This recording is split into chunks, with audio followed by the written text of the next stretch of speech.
Para continuar, nós, por exemplo, praticamos Reiki, temos aquela coisa de vamos comer isto, vamos comer aquilo, e será que faz bem, será que não faz bem? Posso comer antes de fazer uma terapia, fazer um curso de Reiki? Nós vamos ter agora a doutora Fernanda Afonso, também do Brasil, que irá fazer uma pequena apresentação sobre a alimentação saudável para o praticante Reiki. Então, vamos diretamente para o Brasil com a doutora Fernanda Afonso, que é professora adjunta do Instituto de Nutrição da Universidade do Estado do Rio de Janeiro e nutricionista sanitarista da área técnica de práticas integrativas e complementares da Secretaria Municipal de Saúde do Rio de Janeiro.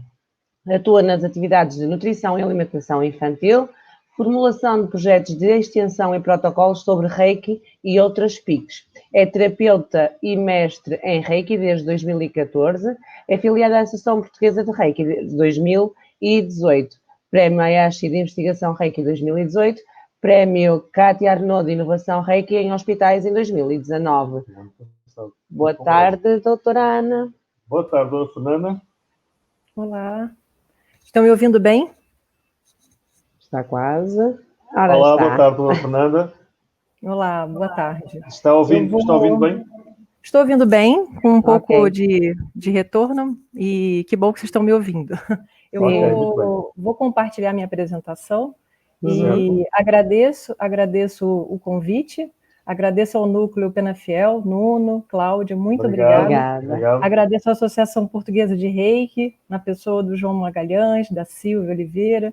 Muita gratidão mesmo por estar aqui mais uma vez com vocês, mesmo que online, mas estamos juntos em coração. Então, vou dividir aqui a tela.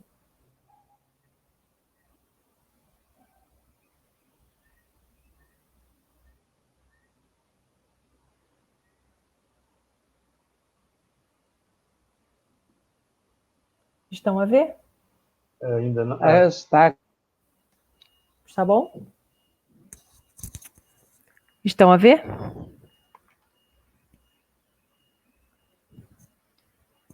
Nuno? Sim, pode continuar. Posso começar? Pode, sim. Então tá. Bom, quando me fizeram esse convite para falar sobre nutrição, alimentação para praticantes e terapeutas de Reiki, foi um grande desafio, visto que sou professora de nutrição. Então, eu vou tentar trabalhar a questão trazer pontos de reflexão sobre o ponto de vista da nutrição, da academia, né, da nutrição ocidental, mas também trazer um perfil da nutrição do Oriente. Bom, então aqui eu trago para vocês 2 guias alimentares. Só para ratificar, os guias alimentares, eles nada mais são que são ferramentas que os países se utilizam para informar, para trazer recomendações sobre a alimentação, e exatamente para promover a saúde da população de uma forma geral. Então, à direita, nós temos o Guia Alimentar Mediterrâneo, que é o vosso guia, é o guia de Portugal, em que, na verdade, o padrão alimentar de Portugal, dos portugueses, de uma forma geral, é um padrão muito bom e muito elogiado por vários países, mas trouxe também o Guia Alimentar da população brasileira. E esse Guia Alimentar nosso foi feito em 2014, exatamente com o objetivo de melhorar a alimentação da população e pensando também para que as pessoas, de alguma forma, retornassem a fazer o seu próprio alimento. É o que a gente chama valorizar a comida de verdade, valorizar a comida que é feita, porque muitas pessoas acabam deixando de aprender a cozinhar. Coisas que a gente tem percebido que durante a pandemia, muitos que não sabiam cozinhar estão a cozinhar, e também muitos que se faziam uso dos restaurantes, estão, por conta da quarentena, estão cozinhando, fazendo o seu próprio alimento em casa.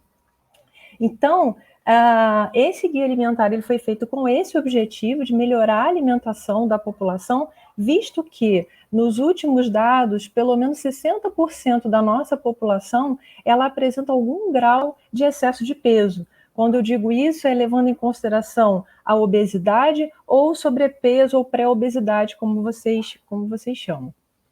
Então, o nosso guia alimentar, ele vem trabalhado nos diferentes grupos de alimentos, trabalhando os alimentos in natura ou os minimamente processados, que são basicamente os alimentos de origem dos vegetais e dos animais, de origem da natureza.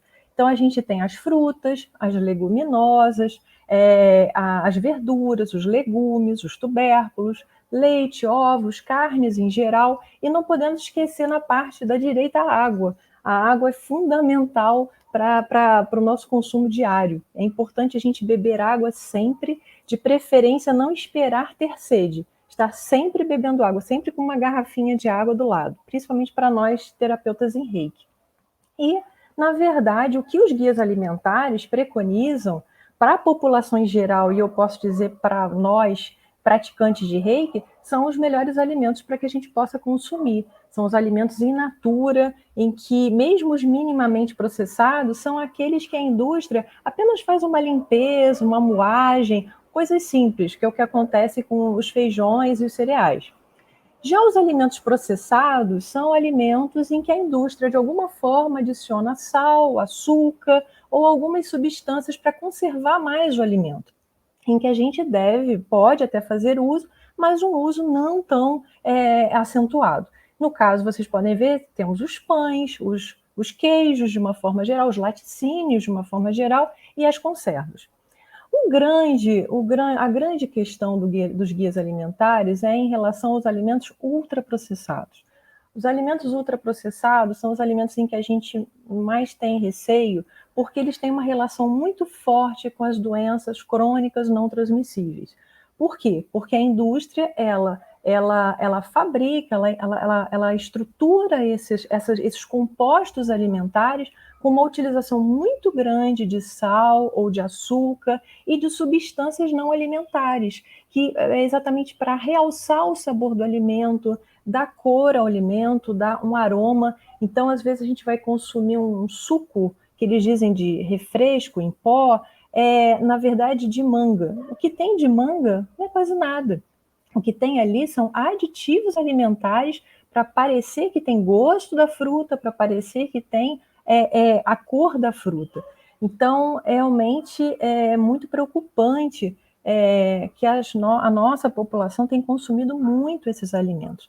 Então, já perceberam que para nós praticantes de Reiki, o ideal é que a gente dê preferência aos alimentos in natura ou minimamente processados, que os alimentos processados a gente possa ingerir de forma mediana e os alimentos ultraprocessados em que a gente, de alguma forma, evite o máximo possível. Então, dentro desse aspecto da alimentação mais saudável, é importante também se preocupar com o processo da higienização desses alimentos, da conservação e da manipulação, principalmente hoje, pensando em tempos de pandemia.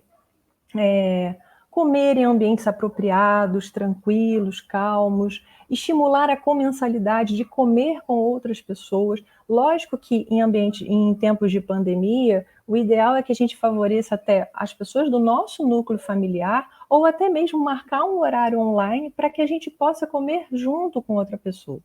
Comer com regularidade e atenção, comer comida de verdade, como eu falei no início, a comida fresca, a comida feita em casa. Isso é muito importante, que a gente saiba preparar o nosso alimento. Viram como foi importante, como está sendo importante agora, durante o momento da pandemia, aprendermos a cozinhar e fazermos o nosso próprio alimento. E mais do que nunca, como terapeutas em Reiki, como praticantes de Reiki, que a gente possa jorrar o Reiki para todo o alimento que a gente prepara para nós e para os nossos em casa. É interessante a gente ter uma diversidade dos diferentes grupos de alimentos. Então, se eu vou consumir frutas, que eu consuma vários tipos de fruta, que eu consuma vários tipos de verduras e legumes. E não posso deixar de dizer que a alimentação saudável, ela age como um agente fator de proteção às doenças crônicas não transmissíveis. Então, trouxe só para a gente poder relembrar que as 10 principais causas de morte no mundo, de acordo com esses dados da Organização de Saúde, a gente tem a cardiopatia isquêmica, em primeiro lugar, em segundo lugar, o acidente vascular cerebral, em terceiro, a doença pulmonar obstrutiva crônica, temos as infecções de vias respiratórias, quer dizer, desculpem, o diapositivo está em inglês, mas é só para ilustrar melhor. Então, percebam que tudo que está em azul são as doenças relacionadas, são as doenças crônicas não transmissíveis. E essas doenças, elas têm uma relação muito grande com o nosso hábito de vida. Não apenas com a alimentação, ser saudável ou não, mas com a regulação do sono e principalmente com a atividade física. Então, trouxe Mikao Usui, trouxe nosso mestre Usui, exatamente para relembrar quais são os fatores importantes, nós já vimos isso ontem no primeiro dia de congresso, em que a alimentação é um dos critérios que mestre Usui já se preocupava, em que os praticantes de Reiki tivessem essa preocupação com uma alimentação adequada, uma alimentação saudável. Lógico que isso está acoplado ao sono, a um sono que realmente revitalize a nós, uma atividade física permanente, pelo menos 3 a 4 vezes por semana, e o controle dos nossos pensamentos, das nossas emoções e das nossas atitudes de uma forma geral. Então, dentro da nossa prática de Reiki, nosso Reiki diário, com o controle, fazendo o nosso trabalho de meditação, de respiração, de oração, tudo isso vinculado a esses quatro parâmetros. Então, a alimentação, ela tem realmente uma relação com os campos de energia. Se a gente perceber, a alimentação, ela age tanto no aspecto físico, quanto no aspecto da mente, quanto no aspecto do espírito. Então, a prática do Reiki, ela tem a nos deixar mais sutis. A ideia é essa. Então, a partir desse momento, é interessante a gente começar a ter um distanciamento de alimentos mais densos, mais intoxicantes, principalmente os alimentos que eu mostrei para vocês, que são os ultraprocessados ou os alimentos industrializados, álcool de uma forma geral e carnes. E aí eu trago um conceito interessante, que talvez muitos de vocês já conheçam, mas é a base da Ayurveda, em que eu tenho aprendido agora com a minha professora, Marise Berg, agradeço muito a ela, em que ela é nutricionista e terapeuta Ayurveda, e eu comecei a me debruçar sobre esse assunto. E a Ayurveda, ela traz o conceito da cronobiologia. A cronobiologia, ela é exatamente o estudo do nosso relógio biológico, quando as adaptações dos ciclos fisiológicos das células, de todos os seres, eles começam a estar sincronizados com a alternância da luz do dia e também com a escuridão. E isso é causado exatamente pela rotação da Terra. Então, por essa figura, dá para a gente entender melhor o que acontece. A partir do momento que a luz incide no nosso olho, nos nossos olhos, mesmo que eles estejam fechados, essa luz ela é captada para o núcleo supraquiasmático do nosso cérebro e enviado para o hipotálamo e para várias outras regiões do cérebro e formando caminhos neurais e humorais e, de certa forma, estimulando todos os nossos órgãos dentro do nosso sistema. Então, vejam nesse quadro como é que tem tanta coisa funcionando quando a luz do sol nos aparece. Então, o momento em que o sol nasce seria importante que a gente acordasse, que a gente começasse a despertar para um novo dia, que é o momento em que a gente tem maior criatividade, que a gente tem maior potência, vitalidade para os nossos trabalhos. Então, age com tudo. Ah, mas Fernanda, se eu acordar tarde, tem problema? Não, todos os nossos órgãos vão produzir tudo que tem que produzir, só que ele age da melhor forma se a gente seguir o nosso ciclo circadiano. Então, nessa figura do ciclo circadiano, vocês podem perceber que a cada horário a gente tem o funcionamento mais potente de cada um dos sistemas ou de cada um dos órgãos. Então, o que acontece? Esse ciclo circadiano, ou a gente pode chamar também de ritmo circadiano, ele é influenciado pela luz, principalmente pela luz solar, mas pode ser uma luz artificial também, é influenciado pelas marés, pelos ventos. Então, o relógio central, ele funciona no núcleo aquiasmático dentro do cérebro. E os relógios periféricos estão relacionados com a atividade física e com o sono adequado. E aí, por que é tão importante a gente seguir esse ciclo circadiano? O que isso vai me beneficiar em termos de alimentação e de vitalidade para nós que somos praticantes de Reiki? Vejam só, um ritmo adequado do relógio biológico, ele vai regular muitas coisas. Então, vou até ler para vocês. Ele vai conseguir regular o consumo alimentar, ele vai regular a liberação e a sensibilidade à insulina, o metabolismo e o acúmulo de gordura que nós temos no nosso organismo, a frequência cardíaca, a pressão sanguínea, as funções renais, o equilíbrio hormonal, a motilidade intestinal que tantas pessoas sofrem, né, do movimento do intestino, a nossa microbiota, a homeostase energética, porque é mais fácil a gente emagrecer quando a gente está no ritmo circadiano, quando a gente respeita esse ciclo circadiano. E outra questão importante é a imunidade. As células de defesa, elas são produzidas mais fortemente no horário entre 10 da noite e 2 da manhã. Então, percebam que eu aprendi muito com a minha professora. Uma dica, né, desses tempos de pandemia, que muita gente fala sobre a questão que precisa ter uma boa imunidade. A melhor dica além de pegar sol, né, o sol da manhã, que é prana, é uma energia pura para nós, é dormir cedo. É dormir cedo. 10 da manhã, não, desculpa, 10 da noite já está na cama, ok? É dormir cedo e acordar cedo. É respeitar os ritmos da natureza. Isso é o mais importante. E é isso que a Ayurveda mostra. Então, cuidar da saúde não é apenas sobre o que nós comemos, sobre a quantidade, a qualidade do que a gente come, mas é preciso levar em consideração como, por quê e em que horário comemos.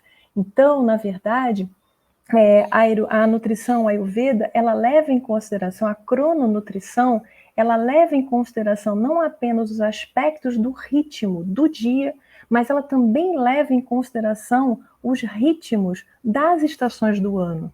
E essas estações do ano estão cadenciadas exatamente com os biotipos, que a Ayurveda chama de doshas, ou biotipos. Então, falando em estações do ano, não posso deixar de falar da importância da gente sempre valorizar o consumo dos alimentos da época, os alimentos da safra. Então, por que isso? Porque, na verdade, os alimentos da época, eles são mais nutritivos, eles são mais baratos, eles têm menos quantidade de agrotóxicos. Nós aqui no Brasil sofremos muito com os agrotóxicos. Acredito que vocês têm menos esse problema, vocês aí em Portugal têm menos esse problema. E outra coisa, eles têm mais nutrientes. Então, é importante a gente consumir os alimentos da forma que a natureza nos proporciona e na forma que o nosso organismo está preparado. Então, isso vai mudar de acordo com o momento do dia e vai mudar ao longo das estações do ano. Olha que interessante. Isso tudo é um conhecimento milenar, é um conhecimento de mais de 3.000 anos, é o conhecimento da filosofia védica. Então, a Ayurveda, Ayur é vida, Veda é conhecimento, é ciência. Então, é a ciência da vida, a ciência de grandes conhecedores dos grandes conhecedores védicos que trataram, que trouxeram esses conhecimentos para nós do ponto de vista, e eu estou trazendo um pouquinho da parte da alimentação, da nutrição ayurvédica. Então, a saúde, pela Ayurveda, ela depende do equilíbrio dinâmico, exatamente dos 4 componentes da nossa vida, dentro da visão védica: o corpo físico, a vitalidade, a mente e a consciência. Então, a nutrição ayurvédica, ela é baseada na teoria Samkhya, dos 5 elementos da natureza: ar, fogo, água, terra e éter. Então, exatamente aquelas 3 forças psicobiológicas que eu mostrei anteriormente para vocês, elas são chamadas de doshas ou biotipos. Cada um de nós todos nós temos as 3 forças psicobiológicas, todos nós temos os 3 doshas, só que nós temos maior quantidade cada um deles. E às vezes, quando não estamos num momento muito bom da nossa vida, ocorre um desequilíbrio desses doshas. Então, vata é o dosha relacionado ao ar e o éter, pita, fogo e água, e kapha, terra e água. A primavera, nós estamos aqui no Brasil na primavera. Vocês, em Portugal, estão no outono. Na primavera é uma estação do ano mais kapha, mais úmida. E uma coisa muito interessante que a Ayurveda leva em consideração é a potência digestiva daquele alimento nosso, de cada um de nós, que eles chamam de Agni. É o processo inteligente que vai converter os alimentos em energia. Então, o Ayurveda vislumbra um sistema de saúde física, mental e espiritual que vai exatamente nos conduzir à felicidade, que é o maior objetivo de todos nós. Então, a Ayurveda, ela trabalha as 3 gunas, ou chamamos de modos da natureza, Sattva, Rajas e Tamas. A Sattva representa a inteligência e partilha é o objetivo de chegar ao equilíbrio. Então, Sattva, Rajas e Tamas podemos conhecer também como os modos da bondade, da paixão e da escuridão. Então, nós, como terapeutas em Reiki, é muito interessante saber que a gente pode tentar atingir esse modo da natureza, essa guna sattva. Também todos nós temos um pouco de cada um deles, de cada um desses modos da natureza. Mas é importante a gente, principalmente no momento de um trabalho com Reiki, um trabalho bastante sutil, que a gente tente buscar essa energia sattva. Rajas representa a energia, em alguns momentos causa desequilíbrio, e tamas é a substância, é o procedimento de criar a inércia. Então, as gunas nada mais são que são as qualidades mais sutis da natureza e fundamentam a matéria, a vida e a mente. São as energias da nossa consciência. Então, a Ayurveda, como eu falei para vocês, dos alimentos sáttvicos, rágicos e tamásicos. Os alimentos sáttvicos, eles são considerados alimentos mais leves, puros, frescos, de facílima digestão, de um sabor mais suave, adocicado, que promove uma resistência física, uma saúde equilibrada e principalmente uma longevidade. Então, ele tem o potencial de ativar a nossa mente superior, trazendo bons sentimentos, refinando as nossas emoções. E que alimentos seriam esses? Basicamente, a base dessa alimentação é uma base vegetariana, com a utilização, a Ayurveda utiliza muito os temperos. Então, a gente tem o açafrão, o anis, o cardamomo, o coentro, o cominho. E, de preferência, que esses alimentos sejam frescos e, se possível, orgânicos.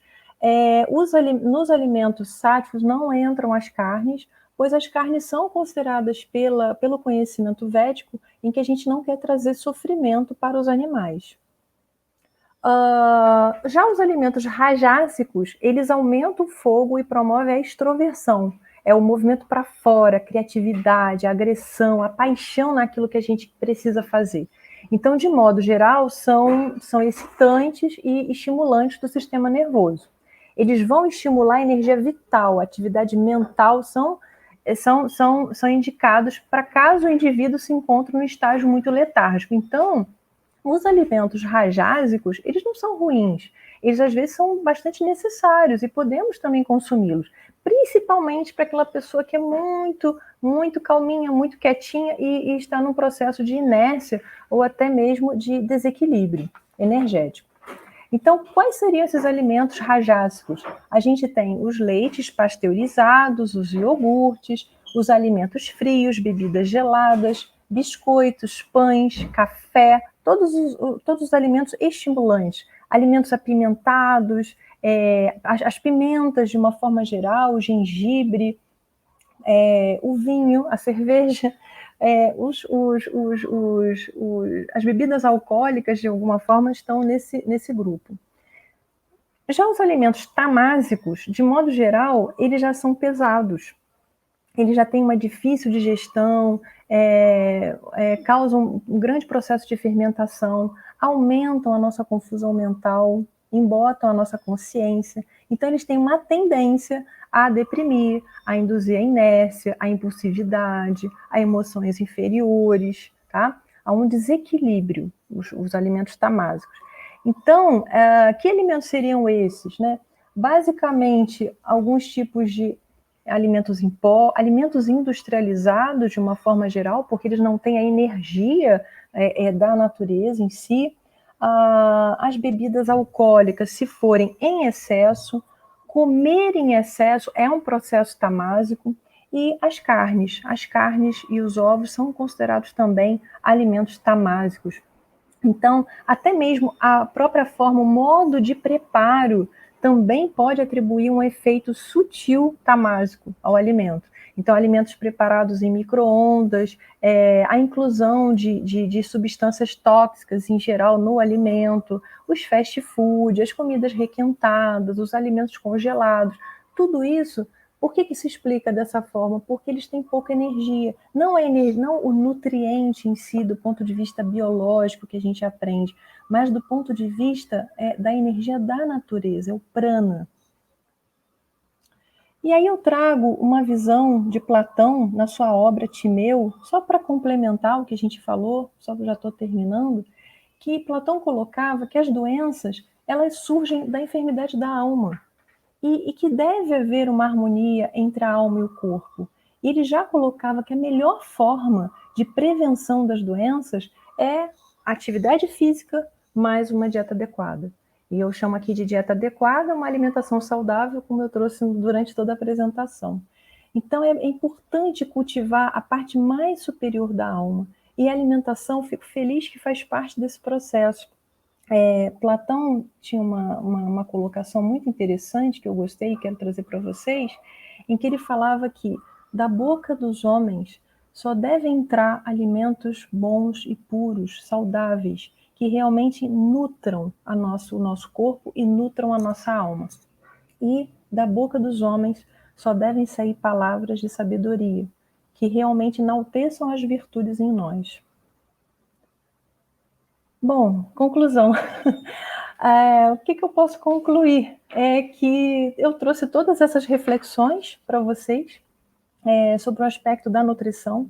Lógico que são coisas para a gente pensar que a gente pode ter uma alimentação cada vez melhor, pensar como a alimentação ela tem um papel fundamental na nossa prática de trabalho, na nossa prática de Reiki, e que cada passo, cada grande mudança que a gente faz na nossa alimentação vai gerar uma melhor saúde para a gente, melhor saúde para nós, e nós também servimos de inspiração para os nossos pacientes, para quem a gente cuida. Então, a minha ideia foi exatamente essa, mostrar como a alimentação tem esse papel importante para aumentar o nosso bem-estar, aumentar a nossa vitalidade e principalmente ajudar no processo de sutilização da nossa consciência, que é o que realmente nós mais precisamos. E em tempos de pandemia, é o que eu deixo para nós aqui, cada vez mais trazer a alimentação mais saudável e sempre se preocupar com esse aspecto. Muita gratidão. Termino agora a minha apresentação. Deixo aqui meu e-mail, caso queiram fazer contato comigo. Muito obrigado. Antes de mais, eu tenho aqui uma questão que me enviaram. Estás-me a ouvir, Fernanda? Estou a ouvir. Sim. Houve alguém que perguntou, por exemplo, a Ayurveda e macrobiótica estão interligados? Pergunta 3AP. Eu já estudei macrobiótica há muito tempo. Elas têm um pouco de relação, mas não são a mesma coisa. Não são. A macrobiótica tem outros conceitos. A macrobiótica trabalha com outros tipos de alimentos em que não é um pouco diferente da Ayurveda. Sim. Ok? Ok. Realmente eu achei interessante o que estavas a dizer, que nós temos que descansar mais, ou seja, deitar tipo às 10 para depois levantar mais cedo. Isso realmente é muito importante. Espero que realmente nós consigamos fazer isso. E nós praticamos de Reiki, às vezes, temos trabalho para fazer, Reiki à distância, meditação. Entretanto, olhamos para o relógio e já foi tarde. A Fernanda, entretanto, a net foi abaixo, mas não há problema algum. Nós estamos muito gratos pela forma como a Fernanda explicou. Sim. Porque a alimentação realmente é importante. Estou de volta, desculpe. Penso que seja a Fernanda outra vez, fantástico. Estou de volta, okay. Perdão. Não, nós estamos a falar, eu achava interessante a maneira como estava a explicar, que, por exemplo, nós, apesar de termos muito trabalho, e houve alguém que perguntou sobre se trabalhar por turnos, por exemplo, trabalha entre às 11 da noite e sai às 8 da manhã. Em termos de alimentação e sendo praticante Reiki, o que é que pode influenciar energeticamente? Na verdade, assim, tudo que eu coloquei é o que seria o ideal, é o que seria o melhor. Mas dentro da nossa prática, nós temos um estilo de vida muito difícil, né? Então, pelo que eu mostrei para vocês sobre o ciclo circadiano, é muito difícil, mais difícil do que acordar cedo é dormir cedo, né? Então se a gente... É muito difícil, porque a gente sempre tem muitas coisas a fazer. Então, acha que, não, mas isso eu quero fazer antes de terminar, antes de dormir. Então, para quem troca o dia pela noite, não pode ser praticante de Reiki sem menor problema, mas a sua vitalidade ao longo dos meses, ao longo dos anos, vai estar prejudicada, porque, concorda, a Ayurveda ela trabalha muito com a natureza, com os aspectos da natureza. Então, trocar o dia pela noite não é algo em que a natureza espera de nós. Não é. Deixar de fazer 3 a 4 refeições por dia não é o que a natureza espera de nós. Quando eu falei para vocês do... Oi? Desculpe. Que é contra a natura. É contra a natureza. A gente faz, porque a gente se flexibiliza, a gente trabalha em 2 empregos, troca o dia pela noite, faz um monte de coisa que a pandemia está mostrando para nós que não é o ideal, né? Então, o ideal seríamos nós podermos dormir cedo, respeitar o nosso ciclo, o nosso ritmo circadiano. Por quê? Porque nós também somos seres da natureza. Nós também somos esses seres. Mas o mundo lá fora nos impõe um ritmo. E por que a gente tem que seguir esse ritmo? Por necessidades, né? Por necessidades que nos impõem. Mas acredito que durante a pandemia, muitos mudaram a sua forma de ver a vida. Muitos mudaram a sua forma de... E espero que quem conseguiu alterar isso, que possa dar continuidade. Eu, pelo menos, eu comecei a estudar Ayurveda e durante a pandemia me foi muito útil. Está sendo muito útil para mim, como praticante e como profissional de saúde também. Mais alguma pergunta? Para já só vamos guardar para amanhã para o fórum as restantes perguntas. E toda a gente, todo o Brasil está em peso a assistir à Fernanda. Um beijo grande para todos. Muita gratidão. E dedico esse trabalho à minha mestre, Renata Lameira, a quem tenho muito carinho e que aprendi muito com ela. Agradeço muitíssimo, mais uma vez, pelo convite e pela oportunidade de um tema tão desafiador, porque falar de nutrição, embora seja meu tema, é um tema difícil em termos de pandemia para o praticante de Reiki. Então, espero que esteja a contento para todos. Muita gratidão e amanhã nos encontramos. Amanhã, obrigada. Muito obrigado. Até amanhã. Até amanhã. E muito bom sabermos que a alimentação é importante. O descanso, como eu estava a dizer há um bocadinho, também é importante. Descansarmos um bocadinho, tratamos de nós, dos outros, também é importante, mas também é descansar. Eu penso que vai estar disponível agora uma imagem para vocês verem. Nós estamos a convidar quem quiser, ou se vocês, entretanto, quiserem, ponham um gosto na Associação Portuguesa de Reiki para terem acesso a este grupo, que é o fórum que vai acontecer amanhã, das 21 às 22h30. Portanto, será numa sala do Facebook. Podem ter acesso ao 11º Congresso, mas sim a um fórum, para aprofundarmos e colocarem mais questões que queiram sobre os oradores que passaram aqui ontem e hoje. Portanto, vai ser muito bom, quem quiser participar, mas tem que se inscrever. Se quiserem também mandar depois, hoje durante o dia, um e-mail para nucleoreikipenafiel@gmail.com ou mandar uma mensagem também para a Associação Portuguesa de Reiki. E então, ao enviar mensagem, vão colocar o nome e o interesse do tema que querem partilhar e querem fazer questões. Portanto, fica aqui o fórum, no Facebook, nos grupos, coloquem, peçam para aderir. Eu e a Cláudia vamos dando o ok para vocês entrarem e perguntarem. Ok? Obrigado, Rita. E já em seguida